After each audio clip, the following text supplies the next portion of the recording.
Bunu bilən adamları ona görə bura çağırmışıq ki, həm də bu sualları verək. Bu say artımı var. Necə eləyəcəyik və faktik olaraq autizmlə əziyyət çəkən insanların, uşaqlarımızın məktəblərdə, tədris müəssisəsində, həyatda adaptasiya prosesi, onların reabilitasiyası və onların ümumiyyətlə inteqrasiyası necə baş verəcək? Əslində biz cəmiyyətimizi inklüzivliyə öyrətmək üçün çox işlər görürük. İnklüzivlik həm də autizmlə əziyyət çəkənlər üçün də olmalıdır. Edə bilirikmi? Nə dərəcədə buna nail olmuşuq və qarşıda duran problem bunun kökündən kəsməkdirmi, yoxsa mövcud problemin adaptasiyasını adi cəmiyyətlə, sağlam uşaqlarla, autizmlə əziyyət çəkən uşaqların arasında bir körpünü yaratmaqdır? Bu funksiyanı kim yerinə yetirəcək? Müasir məktəb bunu edə bilirmi? Məktəblərdə psixoloji yardım bu sahədə nə dərəcədə güclüdür? Onların özünün fərqli bir dünyasını kim daha yaxşı bilir və valideynlər nə dərəcədə bu mövzuya, bu problemə hazırlıqlıdırlar? Qonaqları təqdim edeyim və müzakirəyə başlayaq. Ülviyə Murtuzova, psixoloq, Rövşən Nəcəfov, psixoterapevt, Limonət Əmrahlı, psixologiya üzrə fəlsəfə doktoru, dosent və Zoom bağlantısında Azər Bağırov, psixoterapevt. Xoş gördük sizin hamınızı. Xoş gördük.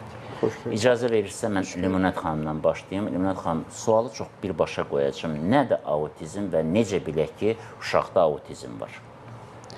Autizm haqqında təkcə dünyada deyil, son vaxtlar Azərbaycan sosial şəbəkələrində də ciddi kafedralarda da müzakirələr çox gedir və hər kəs danışır, hər kəs onun əlamətlərindən danışır. Artıq mən düşünürəm ki, cəmiyyət də müəyyən qədər artıq eşitdiklərinə belə bir qənaətə gəlirlər ki, onu qəbullanmaq lazımdır. Əvvəl ümumiyyətlə qəbullanmırdılar. Autizm haqqında çox şey demək olar. Yəni, autizm və autizm spektr pozuntusunun əlamətləri olduqca genişdir. Əgər biz spektr pozuntularından danışırıqsa, orada əsasən 4 sahə üzrə, yəni davranış pozuntusu, nik pozuntusu, sosiallaşma çətinlikləri, ünsiyyət və s. və ilə axırı bu sahələrdə ümumi kompleks pozuntular özünü göstərir. Amma bütövlükdə autizmi səciyyələndirən bir dənə mühüm əlamət var. Baş beyində gedən emal proseslərinin pozulması. Yəni, baş beyində mərkəzlər arası əlaqələrin düzgün getməməsi və yaxud da belə deyək ki, psixoloji baxımdan mən bunu belə izah edə bilərəm, informasiya daşıyıcılarının öz funksiyalarını düzgün yerinə yetirməməsi. Çünki digər, məsələn, intellektual əlilliklə müqayisədə uşağın ana bətnində inkişafı dövründə 6 aylıqda uşaqda ciddi ağıl kəmliyini təyin etmək mümkündür. Bunun üçün ciddi aparatlar var və həkimlər valideyni bu barədə məlumat verirlər. Bütövlükdə əvvəl biz onu oligofreniya deyirdik, indi bu qadağan olunur. Bu dəqiqə biz onlara intellektual əlil adlandırırıq. Eyni zamanda Down sindromu uşaqlar təyin etmək mümkündür.